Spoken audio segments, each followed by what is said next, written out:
Subscribe करें बरवाला सत्संग channel को और बेल आइकन को प्रेस करें ताकि हमारी जो भी नई वीडियो है उसका नोटिफिकेशन मिले आपको सबसे पहले।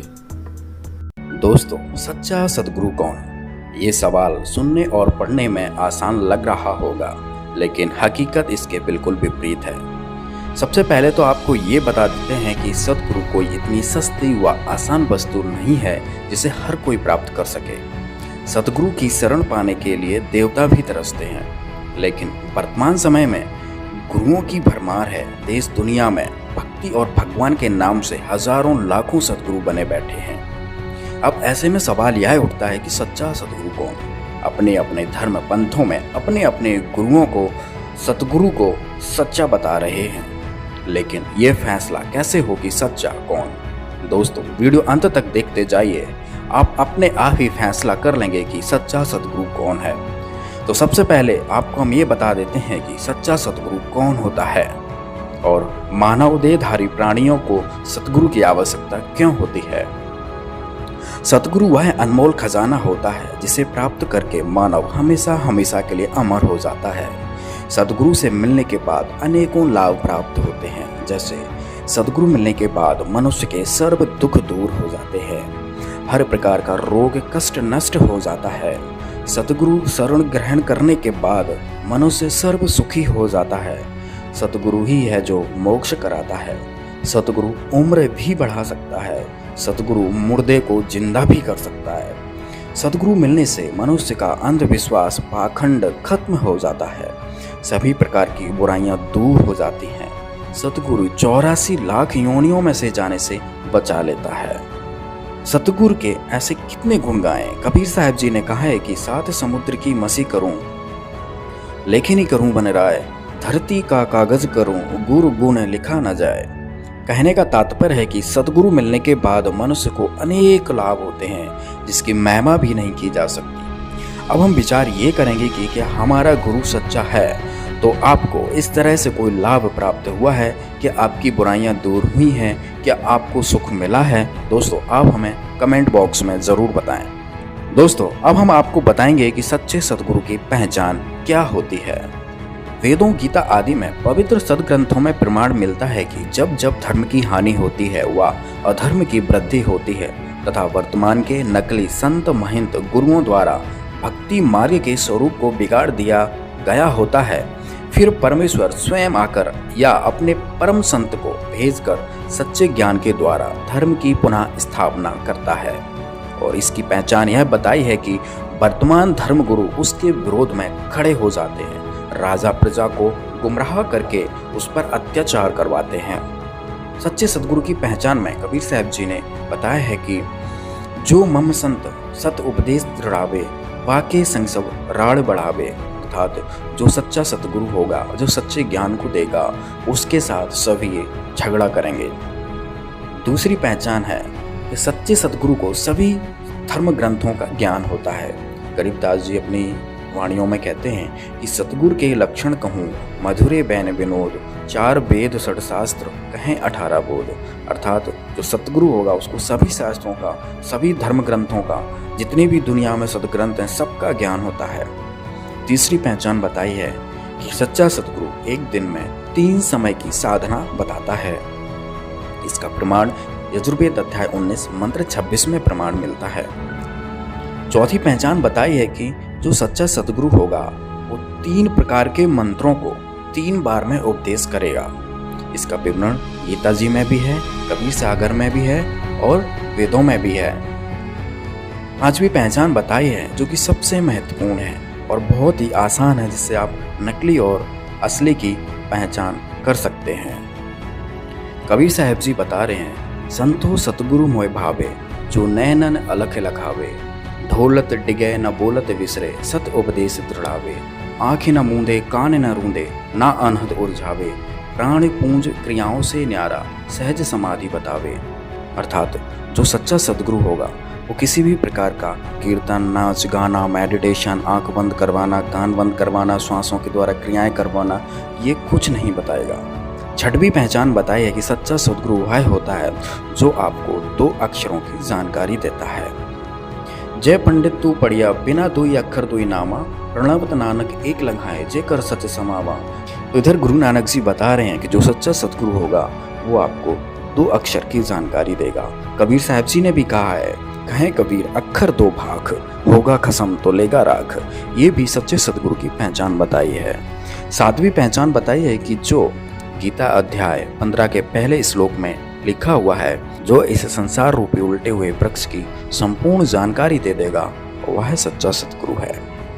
सतगुरु की और भी कई पहचान बताई गई हैं, लेकिन अभी हम इन्हीं बिंदुओं के आधार पर सच्चे सतगुरु की तलाश करेंगे। सच्चे गुरु की तलाश में दुनिया भर के गुरुओं की लिस्ट बनाई और उनके समर्थकों के साथ संपर्क साधा। हमारे शास्त्रों में जो सच्चे सतगुरु की पहचान बताई है, वो एक एक से सभी धर्म गुरुओं पर फिट बैठाने की कोशिश की।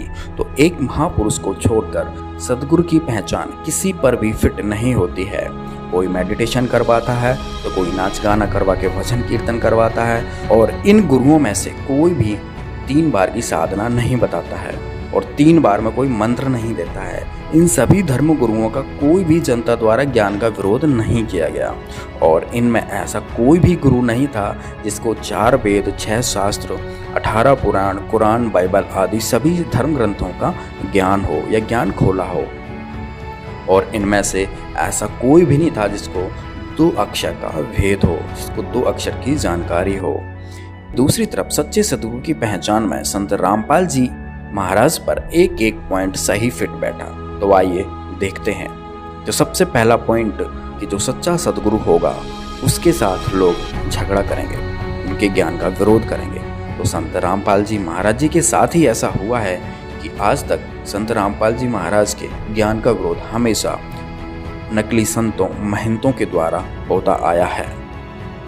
दूसरी पहचान थी कि जो सच्चा संत होगा, जो सच्चा सतगुरु होगा, उसको सभी धर्म ग्रंथों का ज्ञान होगा। तो यह पॉइंट भी संत रामपाल जी महाराज पर फिट बैठता है, क्योंकि संत रामपाल जी महाराज ने ही चारों वेदों को खोलकर दिखाया। वेद, गीता को, कुरान को, बाइबल को, सभी सदग्रंथों को खोलकर दिखाया है।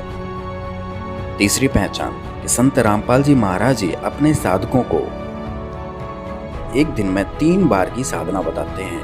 और चौथी पहचान भी संत रामपाल जी महाराज पर फिट बैठी कि संत रामपाल जी महाराज ही 3 मंत्रों को 3 बार में देते हैं।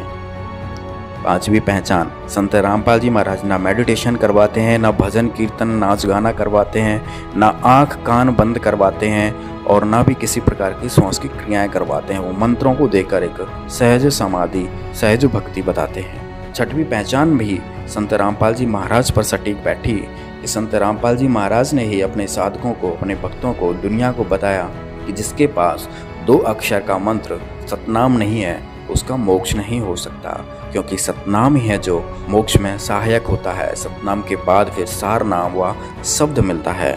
और 7वीं पहचान जिसमें बताया गया है कि जो उल्टे लटके हुए वृक्ष की पूरी जानकारी दे देगा वो सच्चा सतगुरु होगा। तो इतने धर्म गुरुओं में आज तक कोई भी 15वें अध्याय के पहले श्लोक को नहीं खोल पाया है, और न किसी ने इस श्लोक की व्याख्या की है। संत रामपाल जी महाराज ने ही 15वें अध्याय के प्रथम श्लोक 1 से लेकर 4 तक सबको खोल के बताया कि उल्टा लटका हुआ वृक्ष कौन है, जड़ कौन है, तना कौन है, पात कौन है। कबीर साहब जी ने भी कहा, अक्षर पुरुष एक पेड़ है, निरंजन व की डार, और तीनों देवा शाखा है, ये पात रूप संसार। तो संत रामपाल जी महाराज ने ये भी ज्ञान खोल दिया। तो इससे सिद्ध हुआ कि संत रामपाल जी महाराज ही सच्चे सतगुरु हैं। तो दोस्तों, तो इस पूरी पृथ्वी पर 7 अरब आबादी में केवल संत रामपाल जी महाराज ही हैं जो सच्चे सतगुरु हैं। तो कहते कोटों में दे कोई नहीं रे झूमक रहा, अरबों में कोई गर्क सुनो रे झूमक रहा। अरबों में, उसमें अरबों में गर्क गरीबदास जी थे, आदरणीय गरीबदास साहिब जी, उसकी कोई सुना नहीं था। अरबों यानी पूरे विश्व में एक कै। तो अरबों में आज इस दास के ऊपर कृपा है, इस परमपिता परमेश्वर कबीर भगवान की। इस पृथ्वी पर इस दास के अतिरिक्त तत्व ज्ञान से परिचित नहीं है। उनके पास ये गर्क का अर्थ होता है, यानी सब तरह से कंप्लीट है। जो कह रहा अच्छा गर्क है भाई, यानी कोई चीज को ठोक ठोक कर रखा हो ना बोरी में, जो कति गर्क ठोक रखा भाई। खांड में रखी हो और भी हो।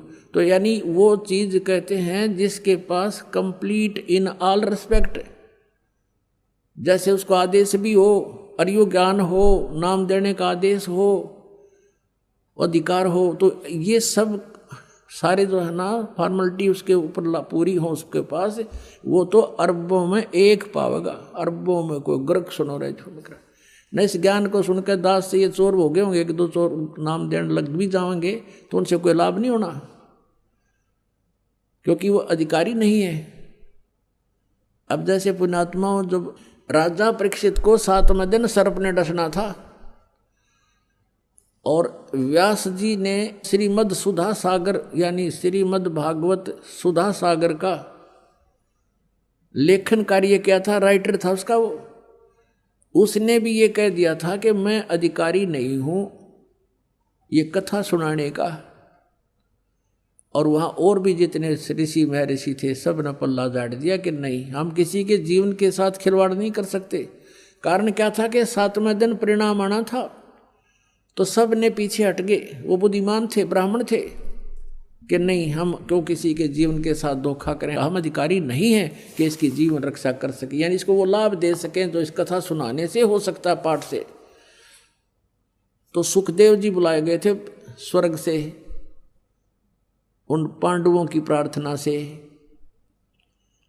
पांडवों ने अपने पुण्य दिए, क्योंकि वहां तो सिक्के पुण्य के चले हैं स्वर्गलोक में, स्वर्गलोक में से उसके आने और जाने का विमान का खर्चा उन पुण्यों का वहां से प्राप्त हुआ था उसको पांडवों से।